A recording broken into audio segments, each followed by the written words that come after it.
Talking about Bihar, one of the top 10 is Ravi Shankar Prasad. Andrew, the law ministry is usually not seen as one of the top ministries, and yet the judiciary has made news for some of the not the best reasons in the recent past, and now with Arun Jaitley, another key figure also out of the equation, do you believe that Ravi Shankar Prasad will ask to continue as law minister?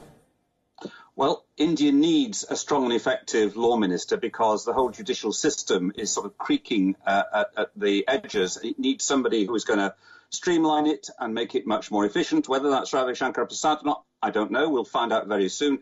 I have to say, coming from the UK, I find this system whereby you're inducted into the Council of Ministers, but you don't know what job you've got within the Council of Ministers, very different from the system here, where people would be approached for a particular role and would accept that role rather than for a cabinet role or a junior minister role and then find out sometime later what they were allocated. I'm not saying one is better than the other. It's just a very different system. I'm assuming they already know, which is us. We don't know who's getting which ministry, but we have a fair idea of who are the cabinet ministers now, ministers of state with independent charge, and then ministers of state. A 58-strong team right now.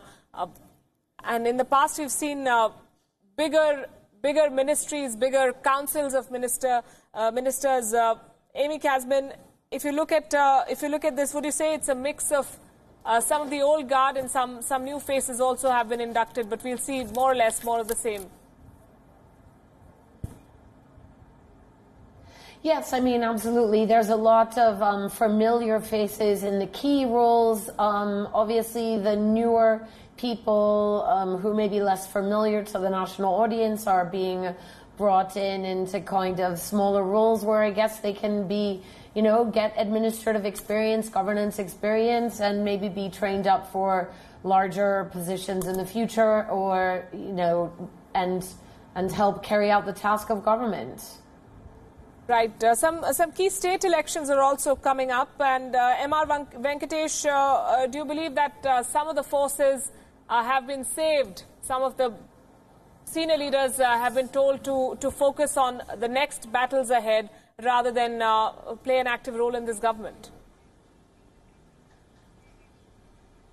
Absolutely. For example, states like Tamil Nadu and Kerala have not been represented as far as I can see. Probably even a state like West Bengal has not been sufficiently represented. I saw Babul Supriyo, but no one else from West Bengal. The BJP. So that, yeah, so it is not proportionate to the performance of the BJP. So there are also surprise in terms of people who have been dropped, like Suresh Prabhu, who are seen as a reasonably performing minister. But that brings us to the larger role of the RSS. To let us understand where the RSS is qua the BJP. The RSS is the software on which the BJP program is written. And to reduce the whole functioning of the RSS to only two ministries, namely the culture and the HRD, would be doing a great amount of disservice or perhaps exhibiting your ignorance about the RSS. The RSS would be equally enthused about probably the defense as it is about minority affairs, as it is about the water, as it is about the agriculture. And I will tell you, there are people who have been batting against BT's introduction into the agriculture sector. You may agree with them, you may disagree with them. That's entirely your point. But to say that RSS doesn't have a view on agriculture and BT seeds is something, exposing your ignorance. And bringing back again to the issue of, say, agriculture itself. Right. I think this time we may see a very important personality taking over the agriculture. Because as you know, India consumes or actually consumes less than 450 grams per day per capita, which is far, far lower than the world consumption of food grains.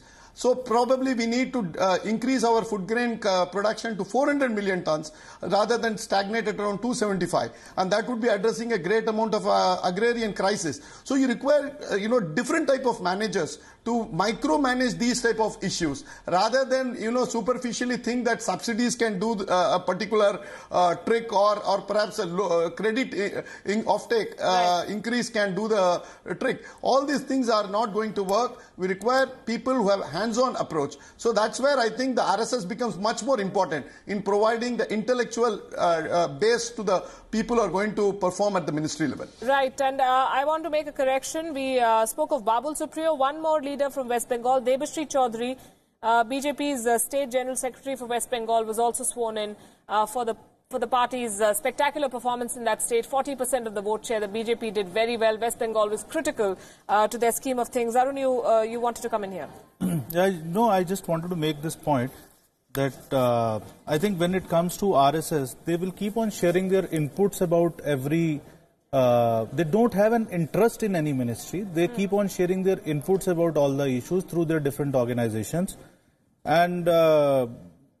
largely, they just want the policy framework when it comes to the central government. So, and when we were talking about HRD or culture, so we're looking at a broad policy framework which needs, if there is some course correction which is required. One. Second is that I want to bring in another point that, generally, traditionally, we have held home, defense, foreign affairs ministries, finance. These are to be the most crucial ministries. But I believe in Modi 2 version, there are 4 or 5 more ministries, because if you really want to deliver in terms of inclusive growth, if you really want to, if you really want to win the next election, then HRD, health, agriculture, rural development and skill development.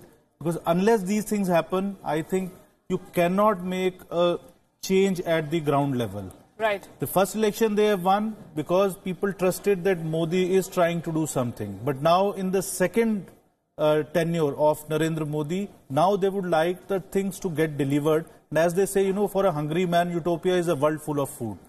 So for common people, the rest of the ministries, okay, that's fine, because that sets the direction of the country. But for their day-to-day life, if a difference has to be made, then these are the ministries, HRD, health, agriculture, rural development and skill development, which are going to be very, very crucial. So we have to see who are the ministers who are going to man these ministries. It will also tell you whether the government's priorities are right or not, in terms of posting important or giving these portfolios to senior ministers. Right.